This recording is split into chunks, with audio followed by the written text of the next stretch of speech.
আসলে সবাই কিছু দেখতে পারতেছেন কিনা আমি জানি না, তবে দেখেন আমাদের বাসার নিচে কি পরিমাণের জ্যাম আর কত বড় একটা অ্যাক্সিডেন্ট হয়েছে। তো সবার উদ্দেশ্য করে কথাগুলো বলতেছি আমি। যারা ড্রাইভার আছেন তারা একটু সাবধানে থাকবেন, কারণ দেখেন এই জায়গায় কত বড় একটা অ্যাক্সিডেন্ট হয়েছে। আর এই ট্রাকটা একদম উল্টায়ে গেছে, মানে বালুর ট্রাক একদম উল্টাই গেছে। তো আমি শীতের দিন আসছে পরে সহজে আমি বারান্দা থেকে বের হই না, কারণ প্রচুর পরিমাণে ঠান্ডা শীত, এই কারণে বারান্দার থেকে বের হই না, মানে রুমের থেকে বের হই না। তো আজকে ভাবলাম যে হঠাৎ করে একটু বের হয়ে দেখি যে কি অবস্থা, আজকের বাহিরের অবস্থা।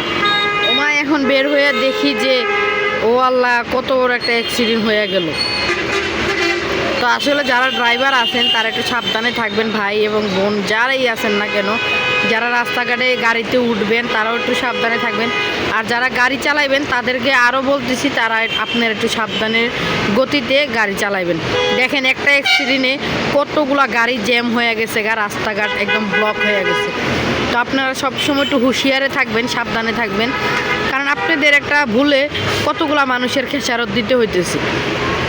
তো দেখেন বালুগুলা কিভাবে ফালাইতেছে।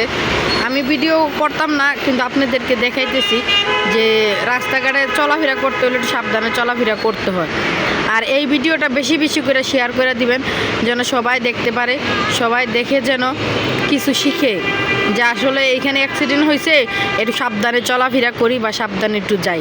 আসলে মানুষ সাবধানে যাইতে চায় না, মানুষ মনে করে কার আগে কে যাইতে পারলে বাইচা যায়।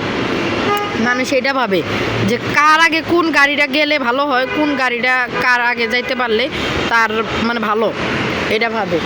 তো আসলে আপনারা একটু সাবধানে থাকবেন ভাই ও সবাই। তো আমার ভিডিওটা যদি ভালো লাগে আপনাদের, অবশ্যই দয়া করে ভিডিওটা শেয়ার করে দেবেন, বেশি বেশি করে শেয়ার করে দেবেন।